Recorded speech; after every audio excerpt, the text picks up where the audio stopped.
Committee की बात केवल पेंशन को इंक्रीज करने की नहीं थी। हाई पावर कमेटी ने अपने 8 पॉइंट पे विषय कहे थे, जिसमें पहला long term sustainability of pension fund, उसकी सुरक्षा के लिए हम पूरी तरीके से प्रतिबद्ध हैं। दूसरा जो मंथली पेंशन है, मैंने आपको पहले कहा, वो फंड के माध्यम से कंट्रीब्यूशन से होती है। केंद्र सरकार की ओर से संगठित क्षेत्र के कर्मचारियों को बड़ा गिफ्ट दिया गया है। कर्मचारी भविष्य निधि संगठन यानी कि एम्प्लॉयज प्रोविडेंट फंड ऑर्गेनाइजेशन द्वारा EPF अकाउंट होल्डर्स के खाते में ब्याज क्रेडिट करना शुरू कर दिया गया है। मोदी सरकार ने लाइव आकर किया बड़ा ऐलान। EPFO के खाता धारकों को न्यूनतम पेंशन 1000 से बढ़ाकर 9000 रुपये करने को स्वीकृति दी। साथ ही पेंशन में 3 नए बदलाव भी सरकार ने जारी किया है और आपको साथ में अन्य महंगाई भत्ते देने को लेकर फैसला सुनाया है सरकार ने। देखिए वीडियो में पूरी रिपोर्ट। नमस्कार दोस्तों, स्वागत है आप सभी का एक बार फिर से हमारे इस YouTube चैनल पर। दोस्तों, पेंशन धारकों के लिए पेंशन को लेकर इस समय की बहुत ही बड़ी खबरें सामने आ चुकी है। जी हां दोस्तों, पेंशन धारकों के लिए एक शानदार तोहफा है, जिसकी भी हम इस वीडियो के अंदर बात करेंगे। आखिर पेंशन धारकों के लिए क्या तोहफा है। साथ ही दोस्तों, खाते में पेंशन के साथ साथ आप सभी का जो एरियर है वो जमा हो जा रहा है। जी हाँ दोस्तों, आप सभी के लिए एरियर को लेकर बड़ी खबर सामने आ रही है। वहीं पेंशन के भेदभाव को लेकर एक बड़ी खबर सामने आई है कि पेंशन का भेदभाव खत्म हो चुका है। सबको समान पेंशन कैसे मिलेगी, इसके लिए यहाँ पर कोर्ट का आदेश जारी हो चुका है। तो दोस्तों, ऐसे में कोर्ट के आदेश की भी बात करेंगे। वहीं दोस्तों, 2016 से पहले पेंशनर्स की बड़ी पेंशन, जी हाँ दोस्तों, प्री 2016 की जो रिवीजन है वो जारी हो गई थी और इसी के आधार पर पेंशन धारकों की पेंशन बढ़ चुकी है। तो आखिर में 2016 से पहले के जो पेंशन धारक है उनकी पेंशन कैसे बढ़ी है, साथ ही एरियर आपको कब, कितना और कैसे मिलेगा, पेंशन के भेदभाव को लेकर कोर्ट की तरफ से क्या बड़ी खबर आप सभी के लिए आई है, साथ ही साथ पेंशन धारकों के लिए क्या शानदार तोहफा है जो आज की इस वीडियो में हम आपको बताएंगे। वहीं दोस्तों, महत्वपूर्ण खबर आप सभी के लिए कि नई टेबल जो है वो पेंशन को लेकर जारी हो गई है, जिसमें दोस्तों कितनी पेंशन बढ़ोतरी हुई है, कब से ये आपको लाभ मिलेगा, इसके बारे में हम पूरी जानकारी इस वीडियो के माध्यम से आप सभी को बताने वाले हैं। इसलिए दोस्तों, आपसे निवेदन है कि आप वीडियो को लास्ट तक देखें। अगर आप पेंशन धारक है तो दोस्तों, पेंशन धारक नहीं है तो ये वीडियो आपके काम का नहीं है, आप इस वीडियो को अभी छोड़ दें।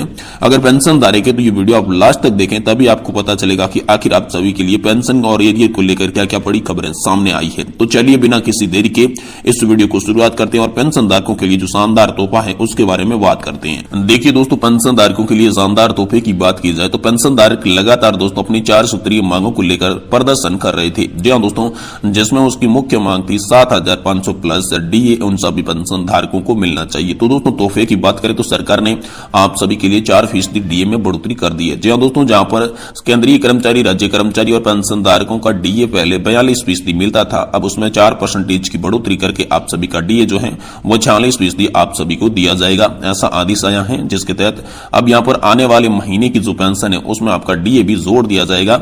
ये आप सभी के लिए बड़ी खुशखबरी है। साथ ही साथ दोस्तों, आप सभी के लिए पेंशन के साथ इतना जमा किया जाएगा एरियर। जी हाँ दोस्तों, 18 माह के DA एरियर को लेकर बड़ी खबर आप सभी के लिए सामने निकल कर आई है कि आप सभी का जो DA एरियर बकाया चल रहा था कोरोना काल के दौरान, जो फ्रीज कर दिया गया था, केंद्रीय कर्मचारी, राज्य कर्मचारी और पेंशन धारकों के DA को लेकर बड़ी खबर यह है कि दोस्तों अब यहां पर सरकार की कैबिनेट बैठक के दौरान DA पर बड़ा फैसला हुआ, जिसमें DA एरियर का पैसा सभी पेंशन धारकों और कर्मचारियों के खाते में ट्रांसफर करने को लेकर बड़ी सहमति बन चुकी है। जी हाँ दोस्तों, DA एरियर का पैसा अब आप सभी के लिए 3 किस्तों में जमा किया जाएगा, जहां पर पहले कयास और प्रयास ये लगाए जा रहे थे कि ये जो DA एरियर है एक साथ सभी पेंशन धारकों और कर्मचारियों को मिलेगा, लेकिन बिल्कुल भी ऐसा नहीं है। यहां पर जो है सरकार ने कहा है कि एक साथ हम इतना फंड नहीं ला सकते, इसीलिए यहां पर उन्होंने 3 किस्तों में इसका भुगतान करने के आदेश दिए हैं। दोस्तों, ये जो 3 किस्तें हैं आप सभी को एक एक माह के अंतराल में मिलेगी। पहली किस्त बात ये की जा रही है कि दोस्तों 30 नवंबर तक आपके खाते में आ सकती है। दोस्तों, इसके लिए 1 या फिर 2 दिन का टाइम एक्स्ट्रा भी लग सकता है, लेकिन जो दूसरी और तीसरी किस्त है वो दोस्तों इन सभी किस्तों की 1-1 महीने के अंतराल में आएगी। यानी कि दोस्तों 1 माह जैसे पूरा हुआ आपके खाते में दूसरी किस्त आ जाएगी, वहीं 1 माह बाद तीसरी किस्त आपके खाते में ट्रांसफर कर दी जाएगी। ऐसी यहाँ पर बड़ी खबर आप सभी के लिए निकलकर सामने आ चुकी है। वहीं दोस्तों, बात करें पेंशन का भेदभाव बिल्कुल खत्म, सभी को मिलेगी सम्मान पेंशन। तो दोस्तों, पेंशन के भेदभाव को लेकर कोर्ट की तरफ से क्या बड़ा आदेश आया है, चलिए इसके बारे में विस्तार से जानकारी जानते हैं इस वीडियो में।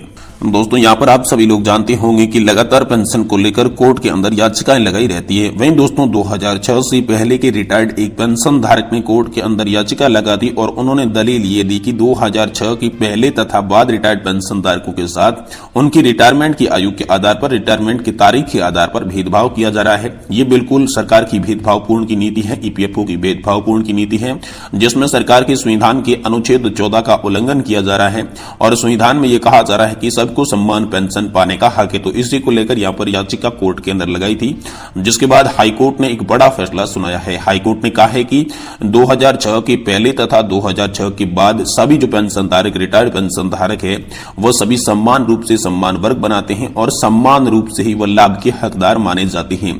इसलिए अगर सम्मान लाभ के हकदार हैं तो दोस्तों उनके साथ अलग अलग जाति नहीं होनी चाहिए, अलग अलग पेंशन नहीं मिलनी चाहिए, सभी को समान रूप से पेंशन मिले। इसके लिए यहां पर उन्होंने आदेश जारी किया, चाहे वह 2006 के पहले का रिटायर्ड पेंशन धारक हो, चाहे 2006 के बाद का रिटायर्ड पेंशन धारक हो, उनकी रिटायरमेंट की आयु के आधार पर भेदभाव नहीं किया जा सकता, तो उनको सम्मान पेंशन देने का यहां पर कोर्ट ने आदेश जारी किया है। हाई कोर्ट के आदेश के बाद ईपीएफओ ने यहां पर इस मामले पर काम करना शुरू कर दिया है। सभी पेंशन धारकों को एक सम्मान पेंशन कैसे दी जाए, इसको लेकर यहां पर अलग अलग तरह के फॉर्मूले, सूत्र और यहां पर जो है मंथन किए जा रहे हैं। जैसे इस बारे में बड़ी खबर होगी हम आपको तुरंत देंगे।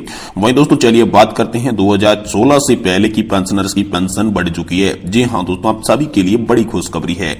अब दोस्तों 2016 से पहले के जो पेंशन धारक थे उनके लिए प्री पेंशन डिवीजन 2016 की लिस्ट जो है वो जारी कर दी जा चुकी है, जिसके तहत 2016 में जो पेंशन धारक रिटायर्ड हुए थे उनको दोस्तों ऐसा कहा जा रहा था कि आपकी पेंशन तो पहले नहीं बढ़ाई जाएगी, लेकिन 2016 से लगाकर अभी दोस्तों 2024 आने वाला, यानी कि कुल मिलाकर 10 साल के आसपास रिटायर्ड होने वाले पेंशन धारकों की एज होने वाली है।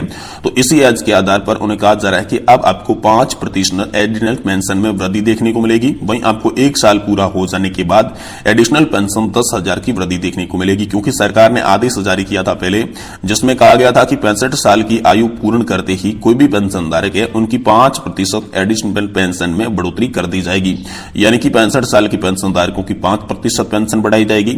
वहीं कोई भी व्यक्ति 70 साल की एज क्रॉस कर लेता है तो उनकी पेंशन 10% बढ़ाई जाएगी। तो जो भी पेंशन धारक 2016 से पहले रिटायर्ड हुए हैं उन्हें तकरीबन यहाँ पर 10 साल तक होने वाले हैं, तो कुछ की यहाँ पर 5% पेंशन की बढ़ोतरी होगी। वहीं साथ ही साथ कुछ पेंशन धारक ऐसे भी होंगे जिन्हें यहाँ पर 10% पेंशन बढ़ोतरी का लाभ मिलने वाला है। तो दोस्तों ये आप सभी के लिए बहुत ही बड़ी खबर आ रही है कि आप सभी को प्री 2016 का जो रिवीजन जारी हुआ है उसके आधार पर पेंशन में बढ़ोतरी देखने को मिलेगी। वहीं दोस्तों सबसे आखिरी और महत्वपूर्ण खबर की बात करें तो दोस्तों आप सभी के लिए नई पेंशन टेबल जारी हो चुकी है। जी हाँ दोस्तों, इस पेंशन टेबल के आधार पर हम आपको बताने वाले हैं कि आप सभी के लिए कितनी पेंशन बढ़ोतरी हुई है, आप सभी को कितनी पेंशन यहाँ पर जो है वो बढ़कर मिलेगी, किन किन पेंशन धारकों को पेंशन बढ़कर मिलेगी। अगर पेंशन आप सभी को बढ़कर मिलेगी तो ये पेंशन जो है वो आपके खाते में कब आने वाली है और कैसे आने वाली है, क्या ये 15,000 की सीमा के आधार पर मिलेगी, क्या इससे अधिक मिलेगी, इसके बारे में बात करेंगे। देखिए ये जो पेंशन का खेल है दोस्तों, ये पेंशनेबल सेल्फ सर्विस के आधार पर किया जाएगा, यानी कि आपने ईपीएफओ के अंदर कितना कंट्रीब्यूशन दिया है, कितनी सर्विस आपने की है, जिसमें सर्विस का सारणी के अंदर जो गुणा किया जाता है वो दोस्तों तकरीबन यहाँ पर सबसे कम सर्विस जो मानी जाती है वो 10 साल का कंट्रीब्यूशन माना जाता है और अधिकतम जो कंट्रीब्यूशन है वो 35 साल का कंट्रीब्यूशन किया जाता है। तो दोस्तों 10 साल से लगाकर 35 साल के कंट्रीब्यूशन वाले लोगों के लिए टेबल जारी हो चुकी है, जिसमें 15,000 रुपए की जो पेंशन सीमा है उसी के आधार पर दी जाएगी। अगर 15,000 के आधार पर उन्होंने कंट्रीब्यूशन किया है तो जिन्होंने भी 10 साल का यहाँ पर कंट्रीब्यूशन किया है उन्हें जो पेंशन है वो दोस्तों 2100 यहाँ पर 2100 के आधार पर दी जाएगी। 2100 से थोड़ी बहुत ज्यादा हो सकती है, हर महीने आपको 2100 रुपए की पेंशन मिलेगी। वहीं आपने 15,000 रुपए की सैलरी लिमिट के आधार पर कंट्रीब्यूशन 35 साल तक लगातार किया है तो उनकी जो न्यूनतम पेंशन है वो 7,500 हो जाएगी, यानी कि 7,500 उन लोगों को मिलेगी जिन्होंने यहाँ पर 35 साल तक कंट्रीब्यूशन किया है। वहीं दोस्तों यहाँ पर जो सुप्रीम कोर्ट ने 4 नवंबर 2022 को ये सैलरी लिमिट खत्म कर दी थी, तो सैलरी लिमिट खत्म करने के बाद यहाँ पर जो सैलरी लिमिट के अलावा जिन्होंने भी अपनी एक्चुअल जो सैलरी थी उसके आधार पर कंट्रीब्यूशन दिया है तो उनकी बात करें तो जिन्होंने भी यहाँ पर 25 या फिर 50,000 रुपए की जिनकी सैलरी थी उन्होंने अगर 10 साल का कंट्रीब्यूशन ईपीएफओ पे अंदर दिया है तो 25 साल वालों ने यहाँ पर जो 25,000 जिनकी सैलरी थी उनको यहाँ पर 3500 से अधिक पेंशन मिलेगी, और जिन्होंने यहाँ पर 50,000 रुपए के आधार पर कंट्रीब्यूशन किया है उनकी यहाँ पर 7,000 से अधिक यहाँ पर पेंशन मिलेगी, लेकिन उनका कंट्रीब्यूशन सिर्फ 10 वर्ष का हो।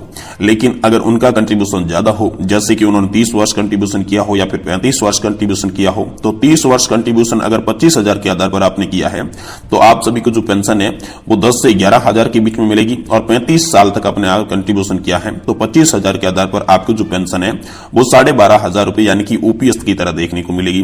वहीं बात करें 50,000 रुपए जिनकी सैलरी थी, तो अगर उन्होंने 30 साल तक कंट्रीब्यूशन किया है तो 30 साल के कंट्रीब्यूशन वालों को यहाँ पर 22 से 23,000 रुपए की पेंशन देखने को मिलेगी। वहीं अगर आपने 35 साल तक कंट्रीब्यूशन किया है तो दोस्तों 50,000 के आधार पर किए गए 35 साल के कंट्रीब्यूशन के साथ साथ जोड़ा जाए तो आप सभी की जो पेंशन है वो 25,000 रुपए मिलकर सामने आती है। तो ये आप सभी के लिए बड़ी खबर है। ये सारणी जो है वो दोस्तों बिना कंट्रीब्यूशन, जो बिना 15,000 रुपए की सीमा है उसके आधार पर अगर आपने कंट्रीब्यूशन किया है, अगर 35 साल किसी ने भी कंट्रीब्यूशन किया है, उसकी सैलरी चाहे 10,000 होगी तो उन्हें पेंशन 5,000 मिलेगी, सैलरी उसकी 20,000 होगी तो उनकी पेंशन जो है वो 10,000 मिलेगी, अगर सैलरी 30,000 होगी तो पेंशन 15,000। यानी कि आप सभी की जो भी है 35 साल तक अगर आप लेकर और कंट्रीब्यूशन कर देते हैं, कोई भी सीमा आप नहीं रखते हैं, तो आपको जो पेंशन है वो दोस्तों पेंशन आपको मिलने वाली है बिल्कुल ओपीएस की तरह, यानी कि सैलरी की आधी पेंशन। ये आप सभी के लिए नई टेबल जारी हुई है। तो दोस्तों आज की वीडियो में इतना ही। वीडियो पसंद आए तो इसे लाइक करें और चैनल को जरूर सब्सक्राइब कर लें।